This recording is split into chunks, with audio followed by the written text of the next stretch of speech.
जय हिंद मेरे दोस्तों, आपका स्वागत है आपके अपने YouTube चैनल प्रीतम एकेडमी परिवार में। और मैं हूं सूरज कुमार। तो कैसे हैं आप लोग?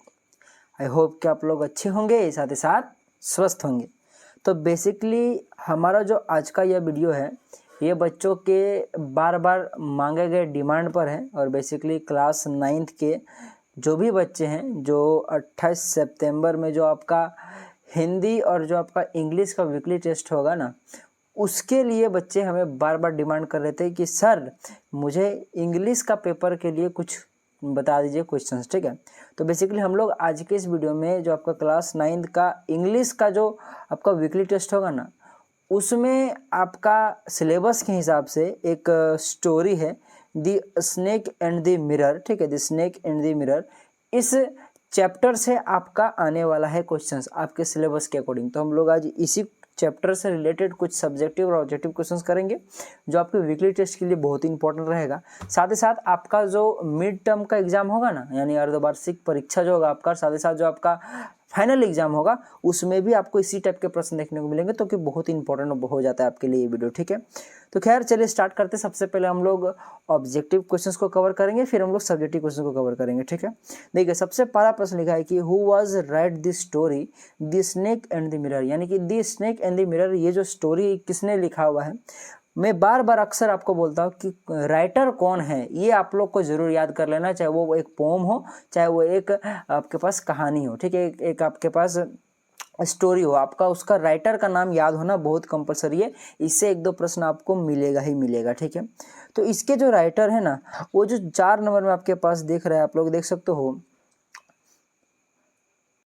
वहीकोम मोहम्मद बसर। ठीक है, यानी कि जो आपके पास डी नंबर में वहीकोम मोहम्मद असर बसर दिख रहे हैं, यही जो है the snake and the mirror जो आपका स्टोरी है उसके राइटर है। ठीक है, चलिए आगे बढ़ते हैं नेक्स्ट प्रश्न की ओर, जो कि 2 नंबर का हमारे पास प्रश्न है, यह है कि what type of story is the snake and the mirror, यानी कि the snake and the mirror, ये जो स्टोरी है ये किस प्रकार की कहानी है, आप लोग इस कहानी को पढ़ के क्या समझे, यही क्वेश्चन पूछ रहे हैं।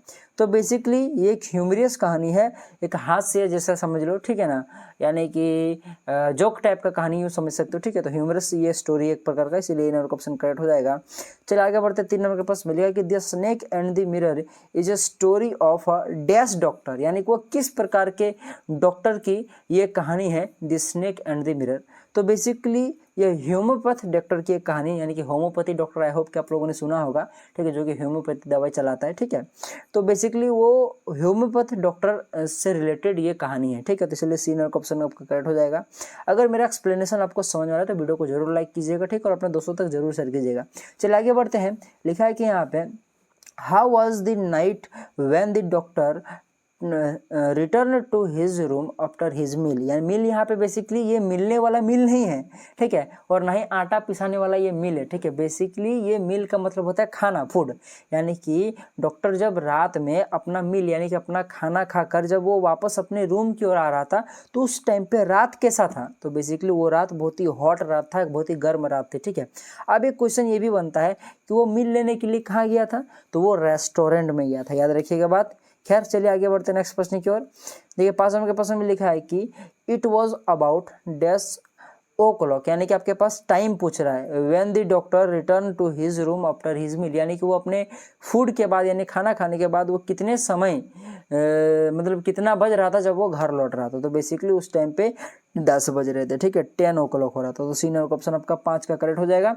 चलिए आगे बढ़ते हैं नेक्स्ट प्रश्न को। 6 नंबर में लिया है कि where did the doctor have his meal, यानी कि डॉक्टर ने अपना मील कहाँ लिया था। अभी मैंने आपको बताया रेस्टोरेंट में, जो कि सी नंबर का ऑप्शन में दिख रहा है। चलिए आगे बढ़ते हैं। लिखा है यहाँ पे how many rupees were there in the doctor suitcase, यानी कि जो डॉक्टर का सूटकेस होता है, जहाँ पे तरह तरह की दवाइयाँ इक्विपमेंट्स होते हैं जिससे हेल्थ वगैरह चेक किया जाता है, तो उस सूटकेस में कितने पैसे निकले थे। तो बेसिकली 50 रुपीज़ निकले थे। सी नंबर का ऑप्शन आपका करेक्ट हो जाएगा। याद रखिएगा भाई, सब छोटे छोटे टॉपिक से छोटे छोटे पॉइंट है जो आपको याद रखना बहुत ही कंपलसरी, क्योंकि इन्हीं से क्वेश्चंस जनरली आते हैं। ठीक है, यह कि the doctor had one solitary, तो बेसिकली डॉक्टर के पास एक लौता क्या था, तो डॉक्टर के पास एक लौता कोट था, ब्लैक कोट था। ठीक है, तो सी बी नंबर का ऑप्शन आपका करेक्ट हो जाएगा। उसके पास एक ही ब्लैक कोट था, वही चीज़ यहाँ पे इसका आंसर होगा। चलिए आगे बढ़ते हैं।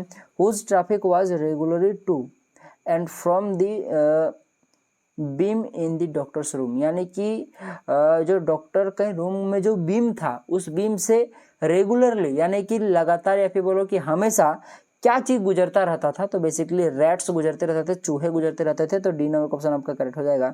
चलिए आगे बढ़ते हैं।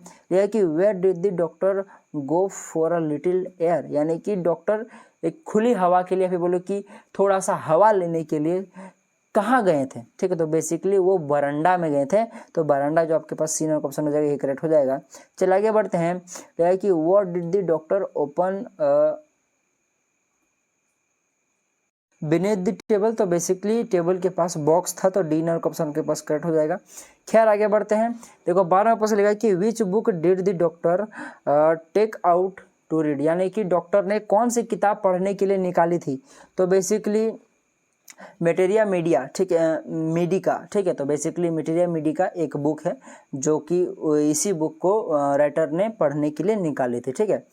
चलिए आगे बढ़ते हैं। नेक्स्ट क्वेश्चन की ओर लिखा है कि व्हाट ले बिसाइड लार्ज मिरर, यानी कि जो बड़ा सा दर्पण था, जो बड़ा सा शीशा था, उसके पास क्या था, तो एक स्मॉल कब था, यानी कि एक छोटी सी कंघी थी, ठीक है, जो कि ये नंबर का ऑप्शन आपके पास करेक्ट हो जाए क्योंकि यहीं पे लिखा हुआ है स्मॉल कप। चलिए आगे बढ़ते हैं नेक्स्ट प्रश्न की ओर। 40 नंबर के प्रश्न में यह है कि the author was a great admirer of dash, यानी कि जो ऑथर था वो किसका प्रशंसक था, फिर बोलो कि क्या चीज़ उसको अच्छा लगता था, समझ लो, तो एक ब्यूटी का प्रशंसक था। सी नंबर का ऑप्शन आपका करेक्ट हो जाएगा। चलिए आगे बढ़ते हैं नेक्स्ट प्रश्न की ओर। देखिए जो 15 नंबर का प्रश्न लिखा है कि how many times did the doctor here the sound of rats, मतलब यहाँ से पूछ रहा है कि हाउ मेनी टाइम्स, यानी कि वो कितने बार डॉक्टर ने रैट्स का साउंड सुना था, ठीक है। तो बेसिकली उसने थ्राइस यानी कि 3 बार सुना था, तो सी नंबर का ऑप्शन करेक्ट हो जाएगा। चलिए आगे बढ़ते हैं नेक्स्ट प्रश्न की ओर। अब देखो यहाँ से हम लोग बेसिकली नेक्स्ट प्रश्न की ओर बढ़ने की बात ही नहीं है क्योंकि हमारा ऑब्जेक्टिव का पोर्शन कंप्लीट होता है, हम लोग कुछ सब्जेक्टिव क्वेश्चन को देखते हैं। लिखा है यहाँ पे प्रारंभिक प्रश्न में where did the narrator had his meal, यानी कि कहाँ पे नरेटर ने अपना मील लिया था, मील माने वही खाना फूड। देखो ये क्वेश्चन आपका सब्जेक्टिव में आ गया जो कि मैंने ऑब्जेक्टिव पढ़ाया था। तो बेसिकली रेस्टोरेंट में लिया था, तो इसको कैसे लिखोगी, लिखोगे आप लोग the narrator had his meal at a restaurant, ठीक है। तो उसने रेस्टोरेंट में लिया था अपना मील। चलिए आगे बढ़ते हैं नेक्स्ट प्रश्न की ओर। What did the narrator hear when he enter his room, यानी कि नरेटर ने क्या सुना जब वो अपने रूम में एंटर किया, अपने रूम में घुसा। तो basically the narrator heard a noise when he enter his room, यानी कि बेसिकली उसने एक आवाज़ सुना था जब उसने अपने रूम में घुसा था। वो आवाज़ किसका था, आप लोग क्या कमेंट करके मुझे बता सकते हो। देखना चाहूँगा कि मैं कौन सा बच्चा ने पाठ पढ़ा हुआ है, जो बच्चा पढ़ा होगा वही बच्चा ये जवाब दे पाएगा, तो उससे पता चलेगा कि कौन बच्चा पढ़ता है कि कौन बच्चा नहीं पढ़ता, ठीक है। चलिए आगे बढ़ते 3 नंबर के प्रश्न में लिखा है कि यहाँ पे why did the doctor go out to the veranda, यानी कि डॉक्टर जो था वो बरांडा क्यों गया था भाई साहब। तो अभी मैंने बताया था ऑब्जेक्टिव क्वेश्चन क्या था, वो फ्रेश हवा लेने के लिए गया था। तो वही चीज लिखा कि the doctor went out to the veranda for a little fresh air, वो छोटी सी हवा के लिए फिर लिटिल फ्रेश एयर के लिए वो बरांडा की ओर गया था। चलिए आगे बढ़ते हैं नेक्स्ट प्रश्न की ओर, जो कि हमारे आज की इस वीडियो का लास्ट प्रश्न होने वाला है और बहुत ही इंपॉर्टेंट प्रश्न है, ठीक है।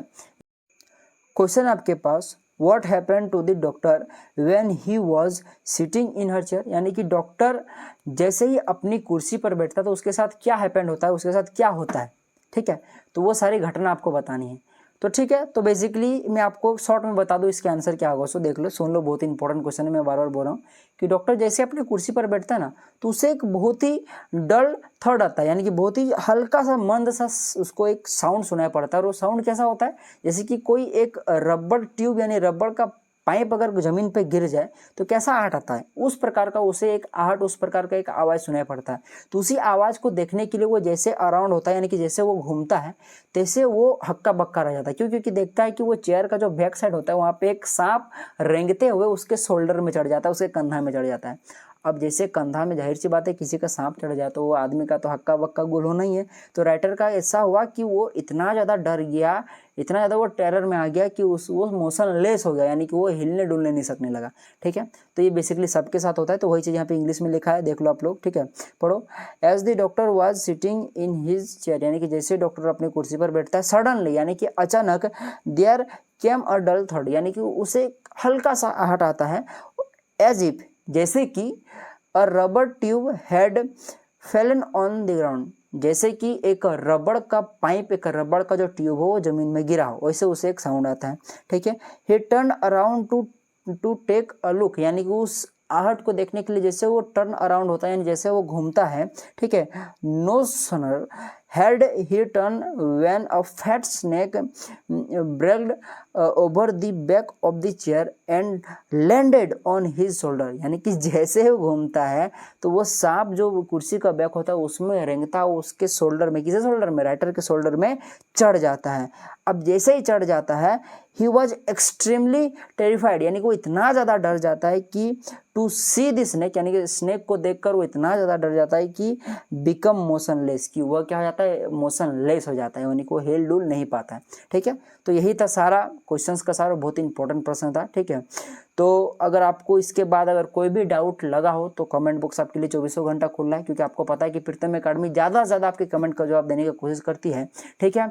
तो कोई भी डाउट होगा कमेंट जरूर कीजिएगा, अपने दोस्तों तक जरूर चैनल को शेयर कीजिएगा, ताकि हमें भी थोड़ा सा मोटिवेशन मिलता रहे। और जो नए बच्चे हो वो चैनल को जरूर सब्सक्राइब कीजिएगा यार, आप लोग सब्सक्राइब नहीं करते हो, ठीक है। चलो तो चलिए मिलेंगे एक अगले वीडियो में, तब तक के लिए जय हिंद, जय भारत और आपका दिन शुभ हो।